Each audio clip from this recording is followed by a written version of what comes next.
Assalamualaikum warahmatullahi wabarakatuh. Waalaikumsalam warahmatullahi wabarakatuh. Izin bertanya Syekh. Ya silahkan. Nama saya Abdul Aziz. Pertanyaannya, kiprah apa saja yang sudah dicapai oleh ilmu tasawuf dalam perkembangan dunia saat ini? Terima kasih Syekh. Wassalamualaikum warahmatullahi wabarakatuh. Waalaikumsalam warahmatullahi wabarakatuh. Kalau tema kita kali ini tentang tasawuf menjawab tantangan zaman, apakah ada buktinya sih kalau tasawuf itu bisa menjawab tantangan zaman yang kita hadapi? Silahkan. Ya, ilmu tasawuf telah memberikan kontribusi besar ya, bagi umat manusia. Kalau kita melihat Rasulullah Sallallahu Alaihi Wasallam, beliau sebelum diutus masih kanak-kanak, kira-kira usia 4 tahun. Satu waktu Nabi sedang bermain-main dengan teman sebayanya. Datanglah Jibril alaihissalam yang menjelma menjadi manusia. Kemudian Nabi Shallallahu Alaihi Wasallam ditidurkan. Dan Jibril itu membawa wadah yang isinya air jam-jam. Lalu dada Nabi itu dibuka. Lalu hatinya dibersihkan dengan air jam-jam. Setelah bersih dimasukkan kembali. Kemudian setelah itu Nabi Shallallahu Alaihi Wasallam bermain kembali. Nah, Nabi menceritakan ini apa yang dirasakan di masa kanak-kanaknya. Apa yang dimaksud tazkiyatun nafs, pembersihan jiwa. Dari usia 4 tahun Nabi sudah dipersiapkan. Jadi nggak ada jadi Nabi tiba-tiba.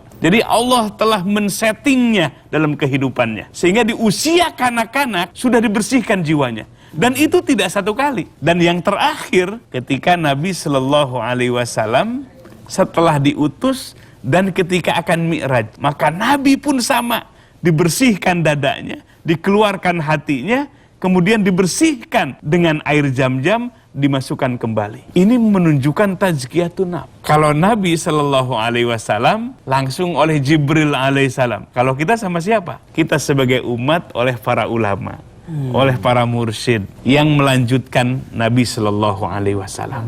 Maka rajinlah hadir di majelis ilmu, hadir di majelis zikir. Biar apa? Biar dibersihkan hatinya. Biar dibersihkan hatinya. Dibersihkan hatinya, lalu dihiasi hatinya dengan kesabaran, tawakal, ridho, mahabbah, sobar. Wah, itu semua adalah makom-makom yang luar biasa, yang membuat indah batin kita, membuat indah hati kita. Kalau hati kita indah, ucapan kita indah. Indah didengarnya, indah tindakan kita, karena hatinya indah.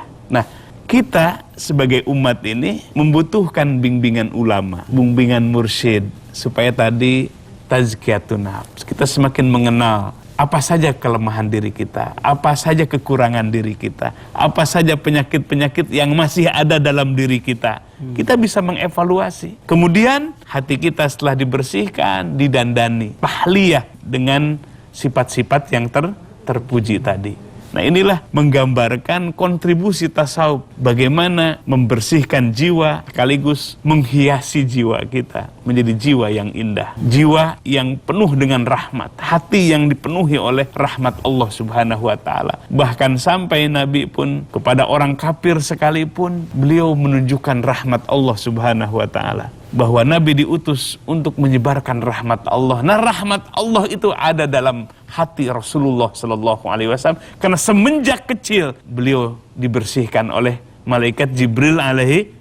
Pantas kalau jiwa Nabi sebagai gambaran dari rahmat Allah. Bayangkan dalam kisah-kisahnya, Nabi diludahi, ketika yang meludahi itu sakit, Nabi yang paling duluan menjenguknya. Sungguh luar biasa. Dan kita membutuhkan hari ini masyarakat yang dimana individu-individunya adalah orang-orang yang benar-benar hatinya indah. Kehidupan ini akan terasa indah apabila hati-hati kita yang ada dalam masyarakat kita ini hati yang indah karena ilmu tasawuf. Masya Allah.